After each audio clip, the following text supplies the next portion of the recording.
Welcome Capricorn and Capricorn crosswatchers.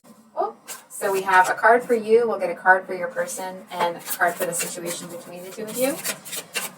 So I do want to apologize. I have some waves in the background. It's just a bit of white noise because my kids are being kids, and I just find it really distracting to hear them in the background. So I have tested the audio. It should be okay. Just wanted to let you guys know what that was.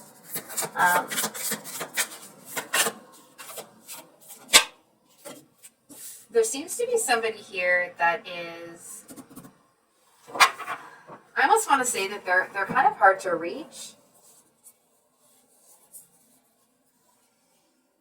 It's almost the energy of somebody that might have their nose up in the air a little bit. I feel like to a certain extent, I'm sorry to say this, Capricorn, but I feel like this person thinks that they're better than you. It's like maybe they come from money, like maybe their family has money or something like that, but they seem to think that they're, like a cut above the rest. And I feel like they are, it's like they're waiting for something here.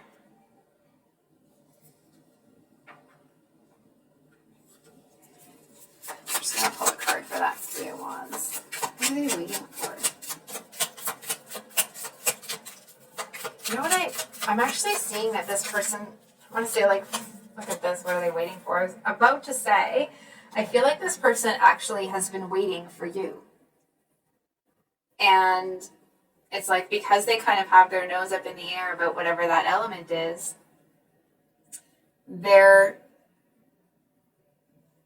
I actually feel like they are genuinely and truly in denial. So it doesn't feel like they're, they know, but they're lying to themselves, or they're just trying to pretend that it's not there. I feel like they really don't know.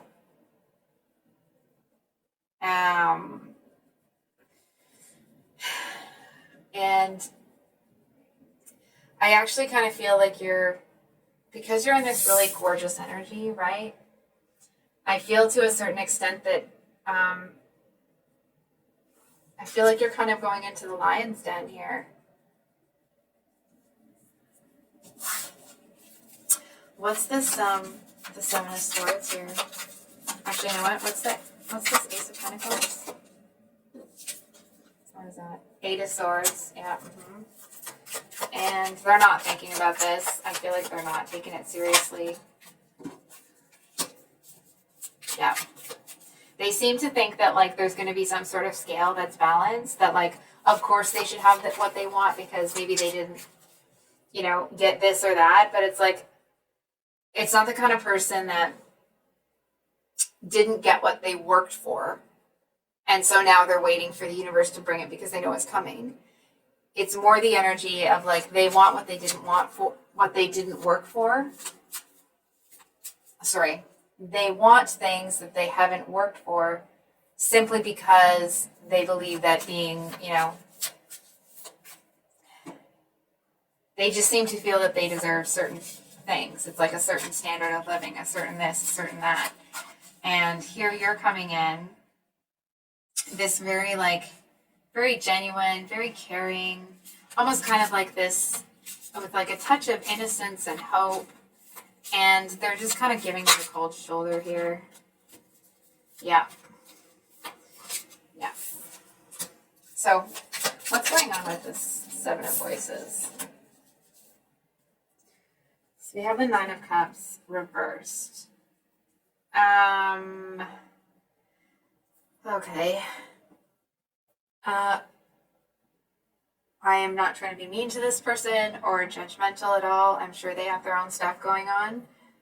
I am seeing that this person, it's like, in a connection with them, it will never be enough. You will never be able to give them enough love, enough this, enough that, at least in the state that they are in right now. Because it's like they're looking for it in somebody else. You know what I mean? It's like they're looking for that one person that's going to come in and show them what it's like to be loved and all that sort of stuff. And I feel like actually They're pushing away people that can do that. And it's actually because I feel like to a certain extent they don't want better. They don't want love. It's almost like it was a narrative that they put in their own head. And I feel like it's almost like they don't know how, not that they don't know how, but they may not even realize that that's what it is anymore. You know what I mean?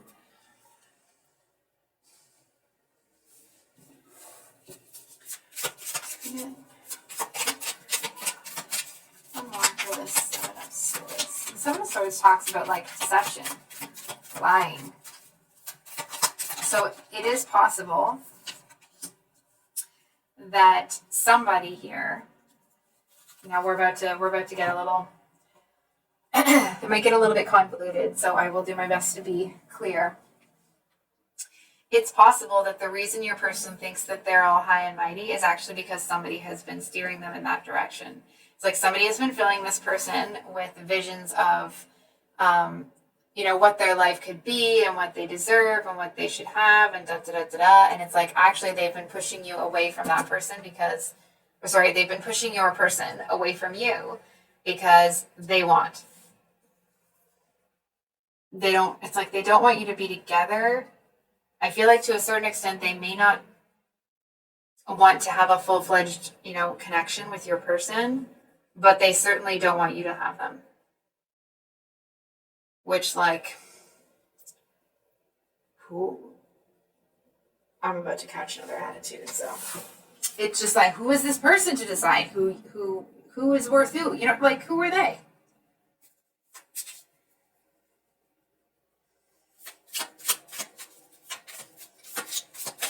What's going on with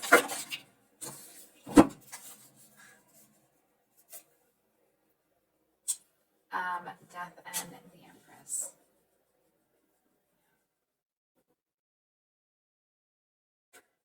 I feel like okay.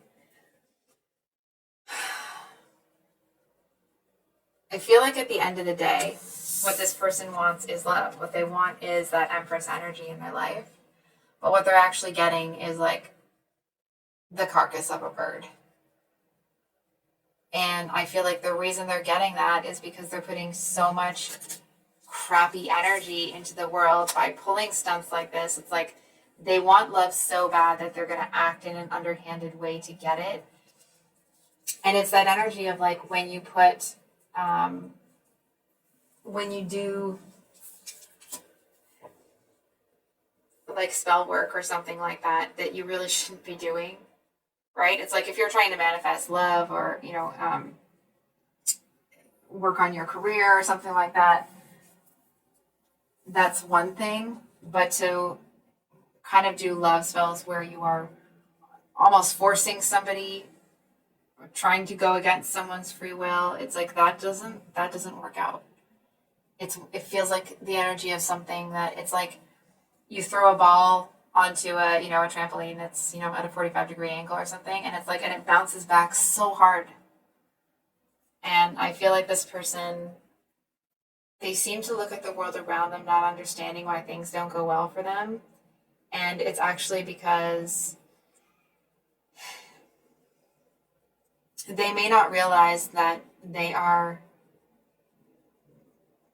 it's like they're messing with other people's abundance.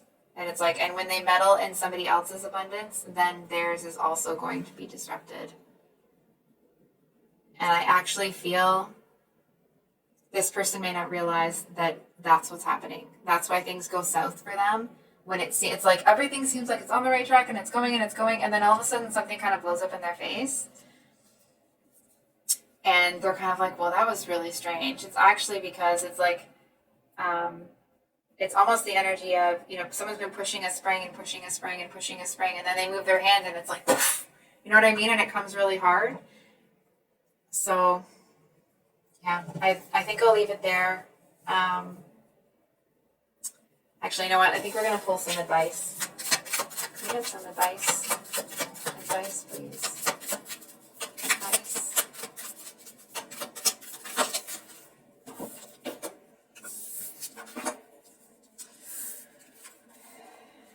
So we have the High Priestess and Strength, but the High Priestess is reversed.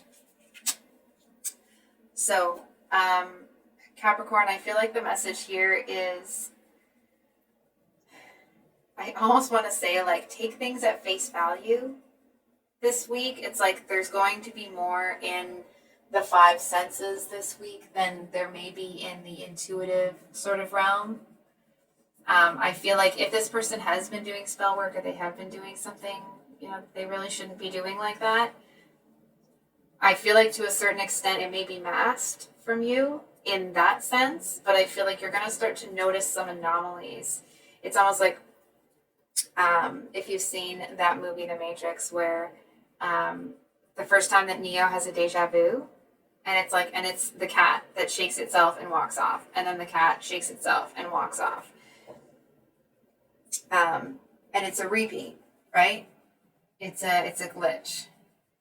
And I feel like there's a message here that it's like you may see some signs that are like, oh, that's kind of weird. That seems, and it's like sometimes things happen that are small like this and they don't seem like a big deal. But I feel like when these happen, it's like you're looking at it like, you know what, there's something not right here. It's like you might not have all the pieces, but you know darn well that some of them, it's like some of them have been taken out back and set on fire.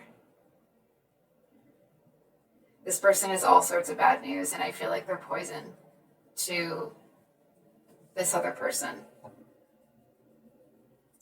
And I almost want to say, this isn't to say that you should be selfish or anything, not that you would. But I feel like right now the best thing is maybe to look out for your own best interest, because I feel like this person, your person, that this third party is convinced of, whatever they convince them of, that they're, for whatever reason, that they're too good for you. I feel like that person, it's like you may not be able to convince them otherwise. They may have to lose a couple of things. It's like they might have to suffer the consequences of choosing to believe this person, to realize that this person is wrong and does not have their best interests at heart. I feel like to a certain extent that secretly this third party actually wants your person to suffer. It's like a love-hate sort of thing. So I think I'll leave it there. If you've made it to the end of the reading, thank you so much for being here. I really appreciate you. If you'd like a private reading with me, my email is below in the description box. If you're new here, I upload videos on Sundays. They're mini weekly love reads, and then usually longer reads every Thursday. And the February 2023 singles and new love reads will be out this week. And we'll see you on the next one. Much love. Bye.